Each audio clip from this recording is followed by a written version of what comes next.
Hey everyone, and welcome back to the Deep Dive. You know, today we're going to be looking into a real-life mystery. Ooh, One that's both baffling and kind of heartbreaking. yeah. The disappearance of Jason Jolkowski. It's a case that has haunted investigators and the Jolkowski family for over 2 decades. Yeah, this isn't just another missing person case. Jason Jolkowski was 19 years old from Omaha, Nebraska. Hmm. And his story is one that I think will really make you think about those mysteries that Yeah, can be lurking even in the most ordinary of lives. absolutely. So before we get into all the twists and turns, let's paint a picture of Jason. What kind of person was he? Sure. From what we know, Jason was your fairly typical 19-year-old. Lived with his parents, was taking some classes at a local community college, had a part-time job, and was a big sports fan. Okay. But he also had this deep passion for radio broadcasting. Cool. He even had a gig at his college radio station and was about to start a new job at a local station. Wow, so he was on the verge of launching his dream career. Yeah, it seems so. That makes his disappearance all the more puzzling, right? I mean, it's not like he was running away from a life that he hated. Exactly, and that's what makes this case so intriguing. Everything about Jason's life suggests a young man with a bright future ahead of him. There's no indication he was troubled or, involved in anything risky or had any reason to just disappear. Yeah, okay. So we've got this seemingly ordinary young man with a promising future, and then poof, he's gone. Mm-hmm. So let's talk about the day he vanished. June 13th, 2001. What do we know about what happened? Well, it started like a pretty normal day. Jason got called into work early at the Fazoli's where he worked. His car was being repaired, so he arranged to catch a ride with a coworker. They planned to meet at their old high school, Benson High, which was about a half-mile walk from Jason's house. A half-mile walk in broad daylight. You'd think that would be pretty safe. Yeah, for sure. So what went wrong? That's the million-dollar question.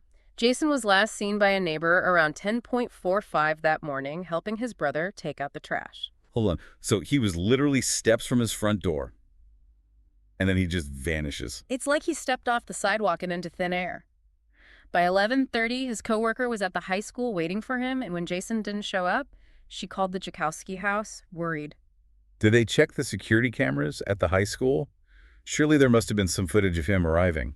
You'd think so, but the footage doesn't show Jason at the school at all. It's like he never made it there. So we have a young man, seemingly happy, about to start his dream job, who vanishes on a short walk in broad daylight.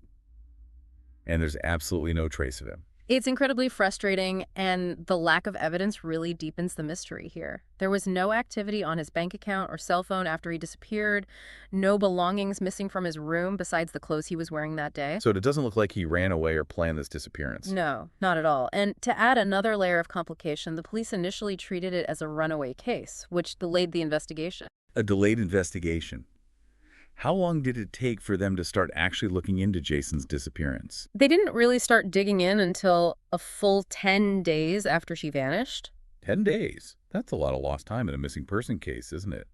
I mean, think about all the potential leads that could have gone cold, evidence that could have been lost. It's a heartbreaking thought, and it definitely adds to the complexity of this case. The initial delay in the investigation raises a lot of questions, and we'll definitely delve into those a bit later. Okay, so we've laid out the basics of this perplexing case. We have a seemingly well-adjusted young man about to embark on his dream career who vanishes without a trace during a short walk in a familiar neighborhood. And to top it all off, there's this frustrating lack of evidence and a delayed investigation. Where do we go from here? Well, in a case like this, where solid clues are so scarce, you start to explore every possible angle. And that's exactly what investigators did, piecing together the fragments of information they had to develop a range of theories about what might have happened to Jason. All right, let's dive into those theories.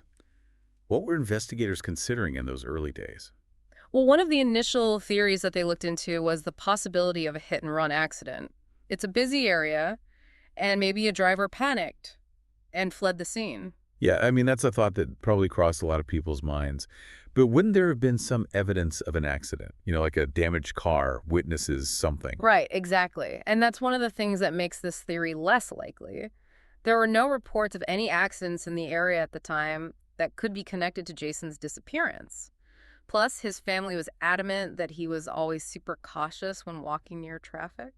So if a hit and run seems less probable, what other possibilities were investigators considering? Well, they had to consider the possibility of suicide, although Jason's family strongly rejected that idea.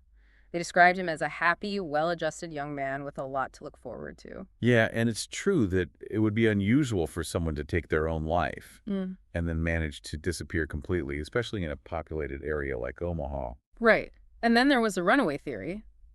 But again, there's just no evidence to support it. Jason left everything behind, his money, his belongings, his dream job on the horizon. It just doesn't add up. So if those theories don't really fit, what did investigators and Jason's family believe was the most likely scenario? The theory that seemed to hold the most weight, even though it is the most disturbing, is that Jason was abducted. Abducted. But by whom and why? Hmm. I mean, as we've discussed, there's just no clear evidence pointing in any particular direction. That's precisely what makes this case so baffling. Was it a stranger who spotted him walking alone, or was it someone he knew? Someone who could have lured him into a vehicle? Remember he was last seen helping his brother take out the trash? It's a chilling thought to consider that it could have been someone he knew, someone he trusted. Yeah, that possibility certainly adds a whole other layer of complexity and fear to this story. Did investigators uncover any information about any individuals in Jason's life who might have raised suspicion? They conducted extensive interviews with his family, his friends, classmates, co-workers, and while they did uncover some individuals who seemed a bit suspicious, there just wasn't enough solid evidence to connect anyone definitively to Jason's disappearance. So we're essentially left with a puzzle with some crucial pieces missing. We have the what and the when, but the who and the why remain elusive. It's incredibly frustrating for everyone involved, especially Jason's family.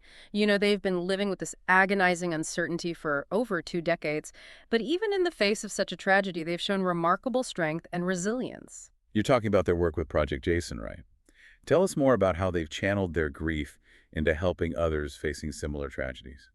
Yeah, it's stories like Jason's that really make you appreciate the work that organizations like Project Jason do. They step in and they provide that critical support and guidance when families are often feeling so lost and overwhelmed. Exactly. Imagine, trying to navigate the complexities of a missing person investigation while also dealing with that emotional turmoil of not knowing what happened to your loved one. It's an incredibly difficult situation. You mentioned earlier that Kelly Jolkowski has become such a prominent advocate for missing persons. What are some of the key things she emphasizes in her advocacy work? Well, she's so incredibly passionate about raising awareness about missing persons, and she stresses the need for vigilance and personal safety. She really encourages people to trust their instincts, be aware of their surroundings, and report anything suspicious to the authorities. It's a reminder that we all have a role to play in keeping our community safe.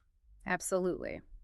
Kelly also advocates for, improvements in the way missing person cases are handled, pushing for better communication between law enforcement agencies, more comprehensive databases, and faster response times. It sounds like she's really dedicated to making sure that other families don't have to endure that same agonizing weight and uncertainty that her family has experienced. She is, and her work has made a real difference. Because of her advocacy and the work of Project Jason, there's been a much greater focus on missing person cases, and the resources available to families have significantly improved. It's amazing what can come from such a tragic situation. The Jolkowski family has turned their pain into a powerful force for good. Yeah, their strength and resilience are truly inspiring. They haven't allowed themselves to be consumed by grief and despair. Instead, they've channeled their energy into helping others and making a real positive impact on the world. This deep dive into Jason Jolkowski's case has been both fascinating and heartbreaking. It's a story that reminds us of the fragility of life and the enduring power of love and hope. Well said.